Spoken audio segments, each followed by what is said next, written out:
कर्मेन्द्रियाणि संयम्य य आस्ते मनसा स्मरन् इंद्रियार्थान् विमूढ़ात्मा मिथ्याचारः स उच्यते। जो सिर्फ दिखावे के लिए अपनी इंद्रियों को जबरदस्ती ऊपर से रोककर लेकिन अंदर मन से हमेशा उन्हीं के बारे में सोचता है, वह मिथ्याचारी अर्थात दंभी कहा जाता है। मतलब झूठा और घमंडी।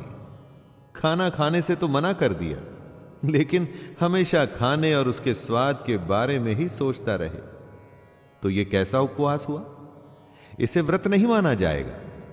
कितने ही साधु सन्यासी आपको मिलेंगे जो कहते हैं कि उन्होंने दुनिया को त्याग दिया है, कर्म को त्याग दिया है, लेकिन अगर उनके मन में इस दुनिया के लिए अभी भी लालसा है, इच्छा है, तो कृष्ण उन्हें झूठा और पाखंडी बताते हैं।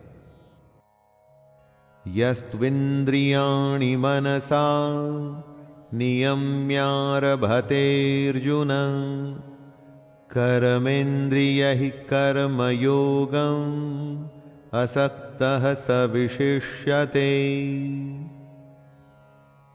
हे अर्जुन, जो पुरुष सच्चे मन से इंद्रियों को कंट्रोल में कर उनसे बिना लगाव लगाए काम करता है, वो ही कर्मयोग का पालन करता है, वही श्रेष्ठ है।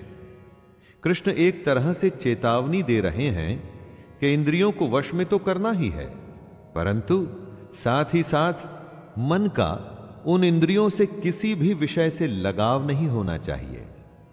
उसे ही कर्म योग माना जाएगा। जब इंद्रियां वश में होती हैं तो आप कुछ भी करने में संभव होते हैं। किसी भी तरह की कोई बाधा, डिस्टरबेंस आपको आपके काम से रोक नहीं सकती।